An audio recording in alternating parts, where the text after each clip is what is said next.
आज सुखेरिया पंचायत भवन में अभिनंदन समारोह में उपस्थित इस ग्राम पंचायत के मुखिया अनिता जी, मुखिया प्रतिनिधि या शिक्षक महोदय विनोद जी, यहाँ पर उपस्थित सतबहिनी झरना तीर्थ के सचिव मुरलीधर मिश्रा, मंदिर के वरिष्ठ कर्ता धर्ता सुदर्शन तिवारी, रघुनंदन जी, वीरेंद्र बाबा, सुदामा शेख, पूर्व पंचायत के पूर्व मुखिया कृष्णदास जी, सुरेश सिंह जी, गोरख सिंह जी, प्रदीप प्रजापति, हरिनाथ चंद्रवंशी, शंभू सिंह, शिवपुर पंचायत के पूर्व मुखिया किशोराम, संजीव राय जी, उप मुखिया असीम सिंह एवं यहाँ पर उपस्थित सभी मेरे सम्मानित भाइयों एवं बहनों, मीडिया के बंधु लोग, मैं आपको इस सभा में अपनी ओर से हार्दिक अभिनंदन करता हूँ, हार्दिक स्वागत करता हूँ। आपके लिए और मेरे लिए ये दोनों खुशी का क्षण है कि आपने हमें विश्वास करके विश्रामपुर विधानसभा का विधायक बनाया है।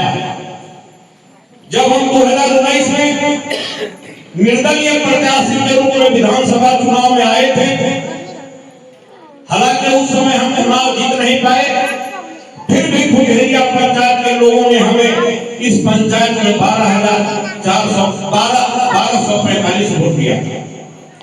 मैं पिछले दफा और इस दफा दोनों को मेरा समर्थन करने के लिए मैं आपको तहे दिल से हार्दिक अभिनंदन करता हूँ।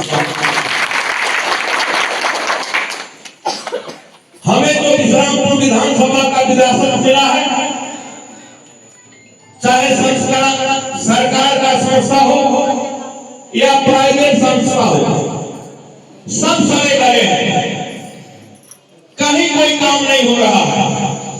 जैसे आप ब्लॉक को ही ले लीजिए, अंचल को ही ले लीजिए, अस्पताल को ही ले लीजिए, स्कूल को ही ले लीजिए, या हम पंचायत को भी बोल रहे हैं, हमको बोलने में कहीं कोई शर्म की बात नहीं। जो गरीब व्यक्ति है, जैसे मान लीजिए थोड़ा देर के लिए वो अवस्था,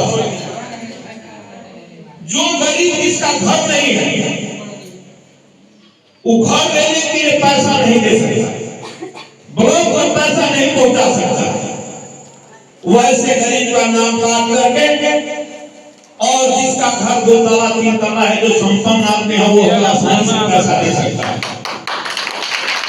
तो मेरा पंचायत के प्रतिनिधि या इस सभा के माध्यम से प्रखंड के प्रखंड पदाधिकारी या अंचल अधिकारी या अस्पताल के पदाधिकारी या स्कूल के प्रधानाध्यापक, मैं व्यक्तिगत रूप से उनके यहाँ जाकर भी चेतावनी दिया हूँ और इस मंच के माध्यम से भी चेतावनी देना चाहता हूँ कि अगर हमारे कार्यकाल में ऐसा हुआ, गरीबों का काम नहीं हुआ, पैसा के चलते अगर गरीबों को लौटाया गया, आदर पूर्वक नहीं बैठाया गया, तो इस विधानसभा में हमसे बुरा कोई विधायक नहीं आया।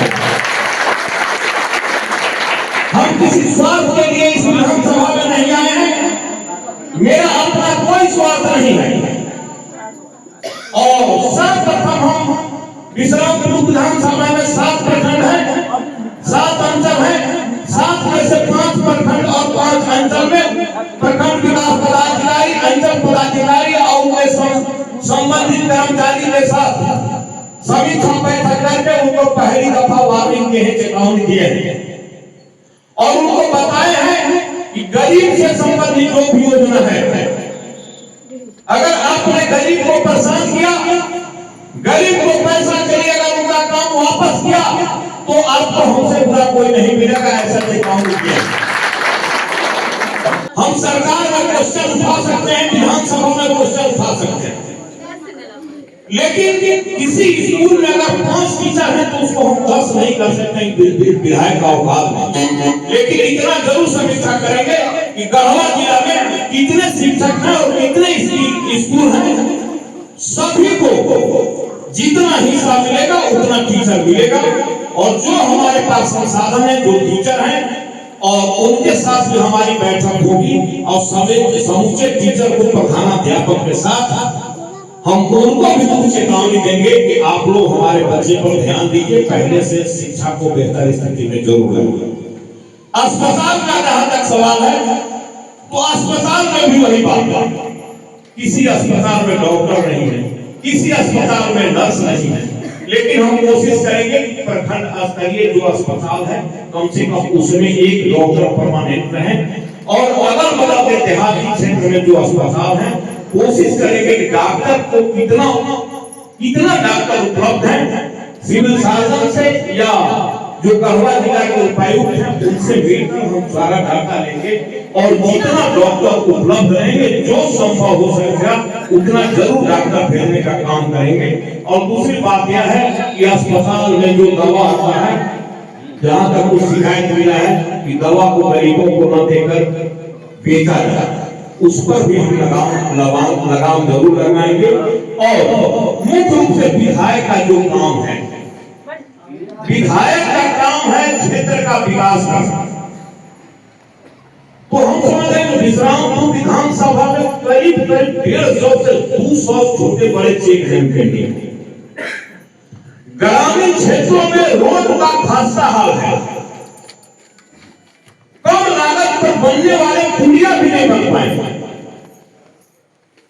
इस तरह ग्रामीण क्षेत्रों की को मेरा अधिकार क्षेत्र में आता है और हम लोग इस बात का सर्वे कर रहे हैं कि कौन सड़क पथ निर्माण विभाग से बनने लायक है, कौन सड़क ग्रामीण विकास विभाग से बनने लायक है, कौन पुलिया स्टेशन डिवीजन से बनने लायक है, और बाकी जो काम बचेगा तो विधायक भी इस खेत का मूल्य है कि कुछ काम विधायक को स्वयं भी करना है, चाहे जिस लाइन से पैसा कमाकर या जहां से पैसा कमाकर।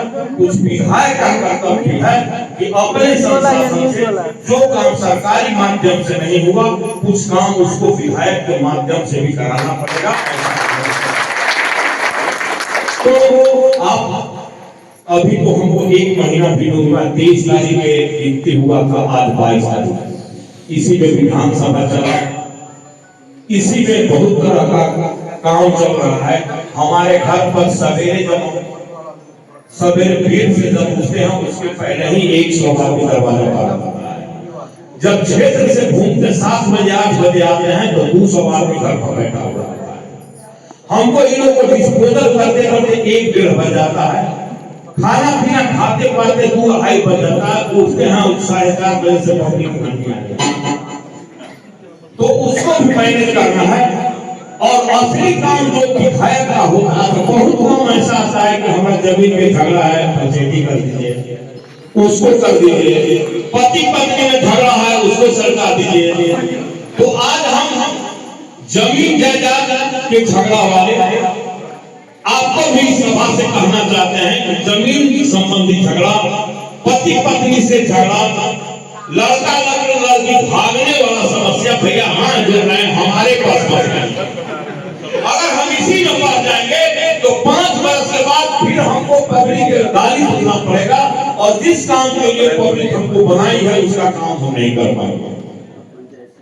आज हमको यहाँ से अभी पूरे जाना है तो पंचायती में संजोग से उनको बोल दिए थे, लेकिन अब उनको भी हाँ जोड़ेंगे कि भैया ऐसा काम हमारे पास मत रहिए, हमको विकास का काम करने दीजिए। और हम समझते हैं कि हम जिस मिशन के तहत आए हैं, आपका जो मूलभूत सुविधा है, जिस तरह का मूलभूत सुविधा है, एक विधायक का जो कैपेसिटी है या एक व्यक्ति का जो कैपेसिटी है, दोनों को मिलाकर विश्रामपुर विधानसभा का अच्छा काम करेंगे। और झारखंड प्रदेश का हमारा सीट छोड़ करके 80 विधानसभा क्षेत्र है। आपको उम्मीद दिलाते हैं कि 80 विधानसभा से हमारा काम कभी कम नहीं रहेगा। और ईमानदारी पूर्वक करेंगे। अगर किसी पब्लिक को हमसे कोई शिकायत होगा, अगर किसी को कोई मन में भ्रम होगा कि नरेश सिंह से गलती हो रहा है या गलत काम कर रहे हैं, तो इत्मीनान से बिना संकोच किए, बिना कुछ बताए आप हमको उसमें सजेशन दे सकते हैं। अगर आपका शिकायत सही होगा तो नरेश सिंह उस चीज को जरूर मानेंगे और अपना रास्ता का जरूर बदलाव करेंगे। इन्हीं चंद शब्दों के साथ मैं अपने वाणी को विराम देता हूँ। क्योंकि नीलगाय से हम भी ग्रसित हैं। हमारा खेत भी नीलगाय के चलते खेत नहीं लोग धान जीते वकील नीलगाय सब खेत ही नहीं करे। यहाँ